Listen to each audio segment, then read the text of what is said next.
Hi, this is Becca. Today I am going to walk you through 5 key elements you must have for a gorgeous Dutch pour.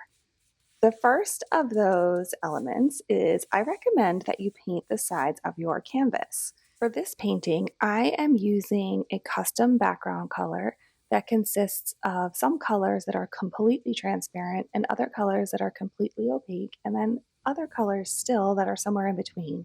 So just to be safe, I decided to paint the sides and the edges of the canvas because I don't like it when the transparency of the paints doesn't cover the whole canvas and then there's sections of it where you can see the white sticking through. It just bothers me. It feels incomplete. So I prefer to take the time to paint the edges of my canvas ahead of time. I am trying to come as close as I can to match this little 8x8 painting that I did the other day that I did not record. I was just painting for fun. I wanted to try some new things, and I just love the way that that one turned out. So I have mixed a custom base that comes pretty close to that one, although it is a little bit more teal, a little bit less purple. If you would like to see the colors that I used to make this base, you can check them in the description. Now, for point number 2, make sure you have enough paint on your base. I cannot stress that enough. The colors that you pour on top are not going to flow well if you do not have enough paint under them. So I have used my blow dryer to move the paints around, and then I'm just tilting the canvas around to just help it level. I do find that with Floetrol, the paints pretty much level themselves, but I'm using Olga's recipe here, and the paints don't level quite as well as Floetrol, so I pick up the canvas, tilt it around just to help the leveling process. Now I am going to start creating the composition on my canvas using my first of my pour paints. This is Amsterdam Titanium White, and I am putting a fair amount on the bottom. The reason that I'm doing this is important. The way that I layer my colors is important, but more on that later. I am using the white at this point to create the line that is going to create the vine for my composition. The next color that I'm putting on top is Pebeo Iridescent Blue Green.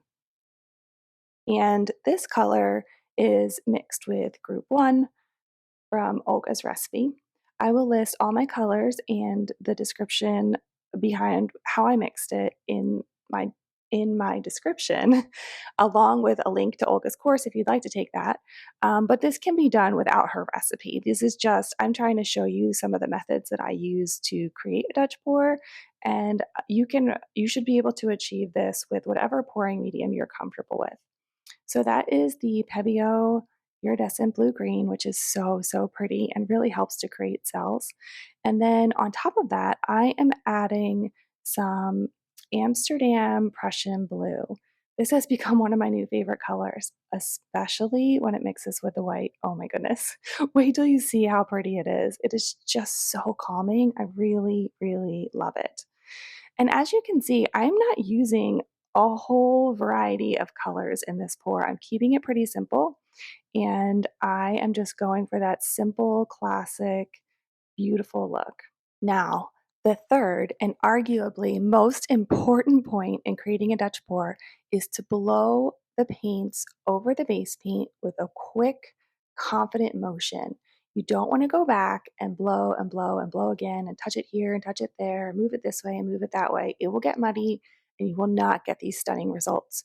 You need to go in pretty close to the paints. My blow dryer is probably about an inch, maybe less, away from the paints. And you can see that I go over with just one quick motion. I like to create my Dutch pours starting at the top and working in sections, blowing left and then right, and working my way toward the bottom.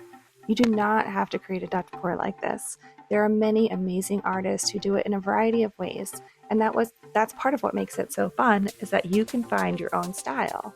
This is the way I like to do it. You're welcome to try it this way, but feel free to experiment and discover what is your style. Now, one of the reasons that I like to do it in this style is because I love to add the finger swipe at the end to bring it all together. And that is my fourth point.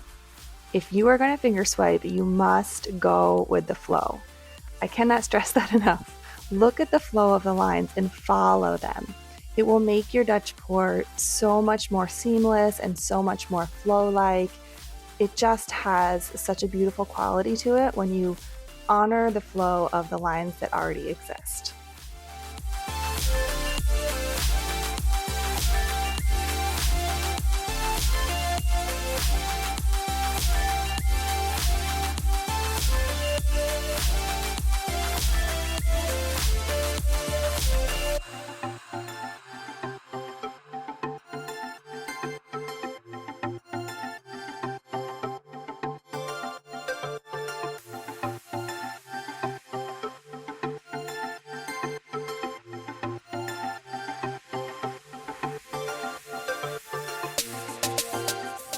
Now, for what is arguably the most important tip, tip number 5 is to choose your colors wisely. When you are choosing your colors, you have to pay attention to the colors that you're choosing. For instance, are they complementary? Because we all know that red and green are going to make mud, brown or gray. And if you're choosing colors that are all transparent or all opaque, it will vastly change the way your painting turns out. So having an understanding for the colors that you're choosing, why you're choosing them, and how you're layering them is super important. For this painting, the base is a custom color. I started with a completely transparent cyan blue, and then I added some white to it, and I added some of this orange to it, believe it or not, to tone down the color and give it this softer feel. This orange is a semi-transparent color. You can see on the paint bottle that half of the square is filled in and half of it is not. That means it's semi-transparent. In contrast, the Prussian blue, that is the darker blue in this painting, is fully transparent. You can see in the square here that both sides of the square are empty. That means it's transparent. In contrast, this color, which is sky blue light, which I did not use in this painting, but I have used a lot, is completely opaque. And you can tell that by the square here on the tube of paint is completely filled in, and that means it's opaque. So why is it so important to know if your colors are transparent or opaque? It's going to matter because it's going to affect the way you need to layer to get the results that you want. For instance, if I'm going to use a transparent green and an opaque red with the red on the bottom and the green on the top, the green, as it dries, is going to become more transparent, and you're going to see the red coming through, and you're going to have like a brown color, and it's not going to be the vibrant red and green that you might have been going for. Contrary, if you were to put an opaque color in the middle, say you use titanium white, which is opaque, and you layered red and then titanium white and then green on top, the green is going to play with the white before it plays with the red, and you're going to get a lot more green. You're going to get different flavors of green. You're going to get lighters and darkers and transparencies within the white before it hits the red. Does that make sense? So I find it's really, really important to understand the transparency levels of your paints, as well as whether they're complementary or whether they fall on the same side of the color wheel, and how they're going to blend and mix with each other. I hope that you found today's tutorial helpful.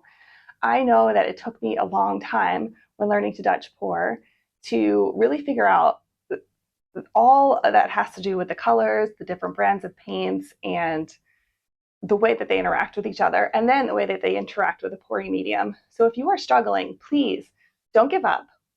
Don't be so hard on yourself. It takes a long time to learn. It is a lot more complicated than it looks.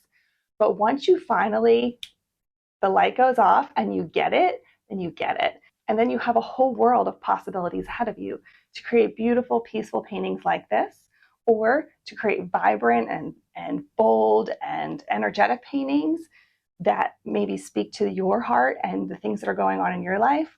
I just have found that acrylic pour painting has been so important as an outlet for me to pour myself, no pun intended, pour myself into, to really explore the things that are going on in my head and my heart. And I have found so much pleasure in it and so much joy that it is my desire to help others find the same enjoyment and the same benefits from acrylic pour painting. I firmly believe that anybody can do it. It's just a matter of dedication to learning the practice and understanding a few of the very important techniques and why the paints interact the way they do. I really hope that you found this video helpful. I have a whole playlist of Dutch pour videos that I go through. I explain a lot of them. I explain why I choose the colors that I choose. I explain why I'm layering the way I am. I will drop the playlist right here for you to click on if you'd like to look at my other Dutch pour videos. And thank you so much for joining me today. I have had a great time making this painting and all of them, and it is such a joy for me to do this and to teach others how to do it as well. If you haven't yet, please subscribe. Go ahead and like this video and share it with your friends if you think that they would find value in it too. I'll see you for the next one. Bye.